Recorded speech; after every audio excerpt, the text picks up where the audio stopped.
안녕하세요. 2023년도 12월 21일 목요일 교과 방송에 오신 여러분들을 진심으로 환영합니다.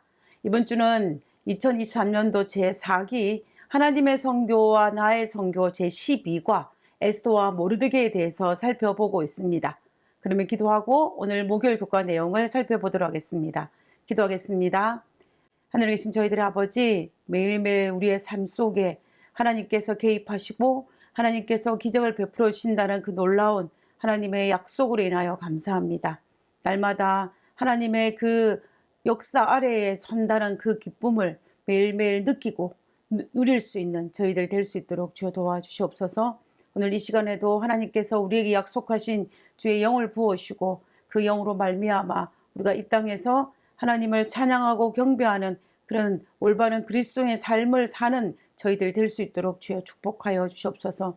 이 시간에도 우리와 함께 하시옵기를 감사드리오며 거룩하신 예수님의 이름으로 기도드렸습니다. 아멘. 감사합니다. 우리는 지금까지 모르드게가 자신에게 경배하지 않았다는 그 이유만으로 유대민족 전체를 멸절시키려고 하였지만, 그러나 에스더의 죽으면 죽으리라는 그 각오로 말미암아 이 문제가 하나님께서 개입하셨고, 그러므로 또 이 모든 문제가 하나씩 해결되는 그 과정을 우리가 살펴보았습니다. 오늘 목요일 소재는 이 불임절의 기적이라는 제목으로 에스더서 9장에 등장하는 이 불임절의 기원이 되는 이 사건들을 살펴봄으로써 하나님께서 어떻게 개입하셨는지, 그리고 어떻게 일하시고 계시는지에 대해서 오늘 이 시간 살펴보도록 하겠습니다. 하만이 모르드게로 말미암아 분노하여서 유대인 민족 전체를 멸절하기 위해서 한 날짜를 뽑았는데, 그 뽑힌 날짜가 12월 13일이었습니다. 그때 하만이 왕의 반지에 인장을 찍어서 조서를 내리는데 그 조서 내용이 이러했습니다. 3장 13절입니다. 이에 그 조서를 역조르게 붙여 왕의 각 도에 보내니 12월 곧 아달월 13일 하루 동안에 모든 유다인을 노소나 어린아이나 부녀를 무릇하고 죽이고 도륙하고 진멸하고 또 그 재산을 탈취하라 하였고, 이 조서가 내렸을 때에 에스더의 명활력으로 말미암아 유대인을 멸절시키는 법은 뒤집히지는 않았지만 유대인들은 스스로 방어할 수 있도록 새로운 법이 하나 더 추가되었습니다.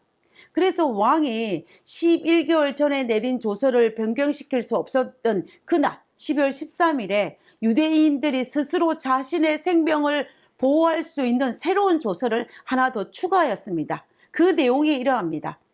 에스더 8장 11절과 12절에 조서에는 왕이 여러 고을에 있는 유대인에게 허락하여 저희로 함께 모여 스스로 생명을 보호하여 각 도의 백성족 세력을 가지고 저희를 치려하는 자와 그 처자를 죽이고 도륙하고 진멸하고 그 재산을 탈취하게 하되 아하수르 왕의 각 도에서 아달월 곧 11월 13일 하루 동안에 하게 하였고, 우리가 첫 번째 내린 조서와 두 번째 내린 조서를 살펴보며 첫 번째 조서에서는 유다인들이 자신을 스스로 방어할 수 있는 내용이 없습니다.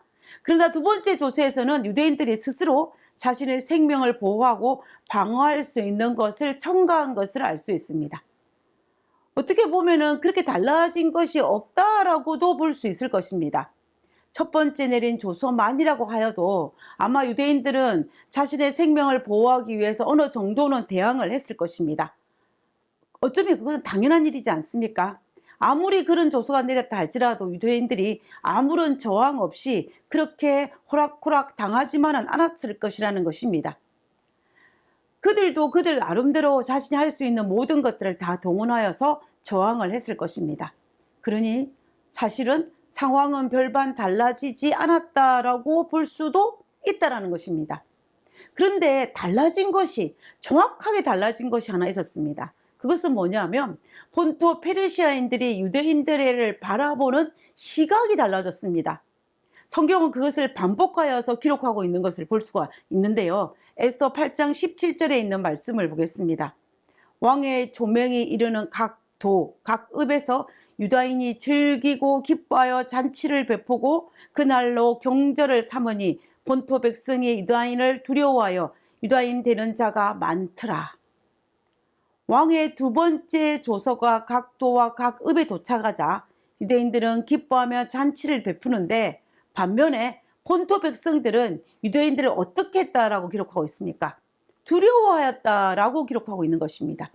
그리고 9장에서 보면 9장 2절에 유다인들이 아하수에로 왕의 각도 각 읍에 모여 자기를 해하고자 하는 자를 죽이려 하니 모든 민족이 저희를 두려워하여 능히 막을 자가 없고, 각도 모든 관원과 대신과 방백과 왕의 시무를 보는 자들이 모르드게를 두려워하므로 다 유대인을 도우니.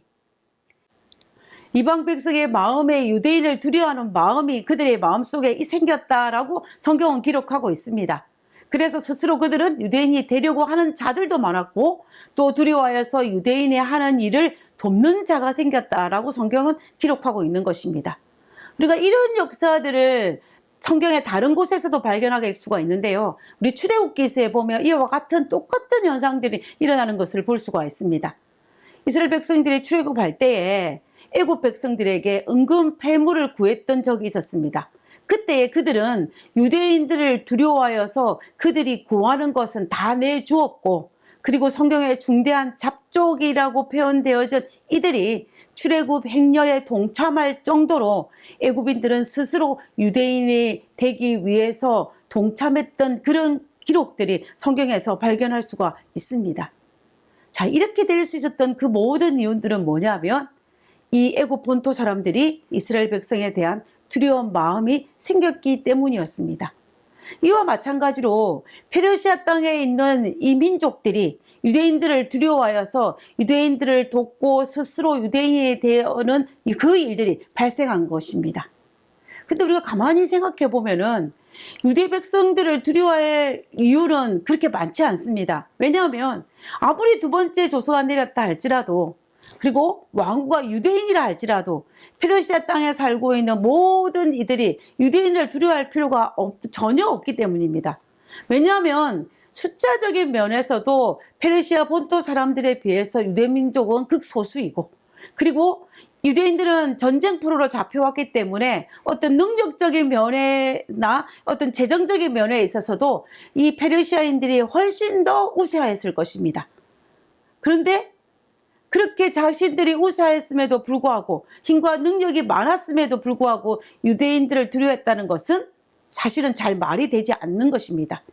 그런데 성경은 분명히 그들은 유대를 두려워하여서 벌벌 떨었다라고 되어 있습니다. 두려워서 유대인을 돕고, 두려워서 자기 스스로 유대인이 되고자 하는 이들이 있었다는 것은 우리가 참으로 놀라운 일이 아닐 수가 없는 것입니다. 자, 그러면 그들은 왜 유대인을 두려워하였을까요? 우리는 이것에 대한 이유를 알려면 이스라엘 백성들이 출애굽할 때에 광야 40년을 마치고 난 다음에 가나안 땅에 들어가려고 했을 때 가나안 땅에 살고 있었던 그 이방 민족들이 가졌던 모습을 보면 우리는 어느 정도 이해할 수 있을 것이라고 생각합니다. 가나안 땅에 들어가기 전에 여호수아는 2명의 정탐꾼을 어디에 보내냐면은 여리고성에 보내게 됩니다. 그때 여리고성에 살고 있었던 기생 라합이 두 정탐꾼에게 뭐라고 이야기를 하냐면 이렇게 이야기를 했습니다. 여호수아 2장 9절부터 11절에 있는 말씀을 보면요, 말하되 여호와께서 이 땅을 너희에게 주신 줄을 내가 아노라. 우리가 너희를 심히 두려워하고 이 땅 백성이 다 너희 앞에 간담이 녹나니, 이는 너희가 애굽에서 나올 때에 여호와께서 너희 앞에서 홍해 물을 마르게 하신 일과 너희가 요단 저편에 있는 아모리 사람의 두 왕 시온과 옥에게 행한 일, 곧 그들을 전멸시킨 일을 우리가 들었노라. 우리가 듣자 곧 마음이 녹았고 너희의 영고로 사람이 정신을 잃었나니 너희 하나님 여호와는 상천하지의 하나님이시니라. 기생 라합은 여리고성에 살고 있는 백성들이 유대인을 두려워하여서 간담이 녹았다라고 말하면서 그 이유를 밝히는 장면입니다. 여호와께서 홍해의 물을 마르게 하신 일과 그리고 아모리에 있는 두 왕 옥과 시온을 전멸시킨 이야기를 하면서 하나님 때문에 두려워하였다라고 이야기하는 것입니다. 그렇습니다. 난공불락의 성을 가진 여리고 백성이라 할지라도 하나님의 능력을 들었기 때문에 이스라엘 백성들을 두려워했던 것입니다. 하나님 때문에 애굽 백성들이 이스라엘 백성들을 두려워하였고, 하나님 때문에 가나안 땅에 있는 이방 족속들이 이스라엘 백성을 두려워하였으며, 또한 하나님 때문에 페르시아 사람들이 유대인들을 두려워했던 것입니다. 그래서 유대인들을 도와주었고, 그리고 스스로 자신들이 유대인들이 되고자 했던 것입니다. 누구 때문에요? 하나님 때문에. 하나님의 개입임이 우리는 여기에서 분명히 알 수가 있습니다. 하나님께서 그들의 마음에 유대인을 두려워하는 마음을 넣어주지 아니하셨다면 결코 불가능한 일입니다. 우리가 조금만 자세히 살펴보면, 그 조금만 말씀을 묵상해 본다면 하나님께서 우리의 삶에 개입하셔서 일하시고 있다는 사실을 발견할 수가 있습니다. 그러나 그렇지 아니한다면 하나님께서 우리 삶에 개입하셔 일하심에도 불구하고 우리는 발견하지 못할 것입니다. 하나님께서 내 삶에 개입하시어 일하시다는 사실을 아는 사람은 우리가 무슨 일을 하든지 하나님 때문에 든든한 백을 믿기 때문에 우리 마음속에 염려하는 마음이 없어서 당당할 수 있습니다. 그러나 하나님께서 개입하고 계시다는 사실을 모르고 우리의 삶에서 일어나는 그 일들을 우연히 발생한 일이라고 믿는다면 어떻게 되겠습니까? 불안하고 염려하는 마음이 있을 수밖에 없는 것입니다. 하나님께서는 분명히 우리 삶에 개입하셔서 일을 하시고 계십니다. 그때에 나는 얼마나 하나님께서 일하시고 계심을 믿고 있는지, 아니면 그것을 믿지 못하고 염려하는 삶을 살고 있는지, 그것은 누구의 몫이냐면 우리의 몫이라는 것입니다. 내가 하나님께서 일하신다는 사실을 믿지 못하여서 매일매일 내 힘으로 이 모든 일을 행하려고 아둥바둥 살고 있는 그런 모습은 혹시 나의 모습이 아닌지 내 스스로 나의 삶을 되돌아볼 필요가 있다는 것입니다. 오늘 하루도 하나님께서 내 삶에 개입하시고 내 삶 속에서 역사하고 계십니다. 우리는 그 모습들을 나의 삶을 되돌아보면서, 오늘 하루의 삶을 되돌아보면서 묵상하여서 그것을 발견하고 찾아내야 합니다. 그리고 그걸 찾아낸 것으로 인하여 하나님께 찬양하고 경배를 돌려야 할 것입니다. 그것이 우리 삶 속에서 역사하시는 하나님에 대한 그리스도인으로서 마땅히 해야 될 우리의 의무요, 우리의 도리입니다. 그리고 그렇게 삶을 살아간다면 우리 이 땅에 살아갈 때 어떻게 되겠습니까?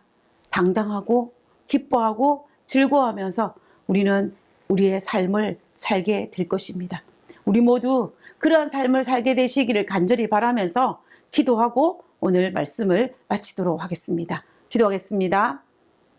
하나님께서 행하신 일을 경험하면서도 모르거나 하나님께서 합당한 영광을 돌리지 못했는지 생각해 봅니다. 저의 어두운 눈을 밝혀 주옵소서. 하나님의 손을 볼 수 있는 지혜를 주시고 더욱 주님께 영광 돌리며 베푸신 은혜를 세상에 나누게 하옵소서. 하늘에 계신 하나님, 하나님께서 오늘도 우리의 삶 속에 역사하심으로 인하여 감사를 드립니다. 그리고 오늘도 나의 삶에 개입하셔서 가장 좋은 곳으로 인도하고 있다는 그 사실로 인하여 하나님께 찬양과 감사를 드립니다. 아버지, 하나님께서 역사하신 그것에 믿으면서 매일매일 삶이 아버지께 감사와 찬양을 돌리는 삶을 살 수 있는 저희들 될 수 있도록 도와주시옵소서. 오늘 하루도 우리와 함께 하시는 하나님의 그 크신 은혜로 인하여 감사드리오며 거룩하신 예수님의 이름으로 기도드렸습니다. 아멘.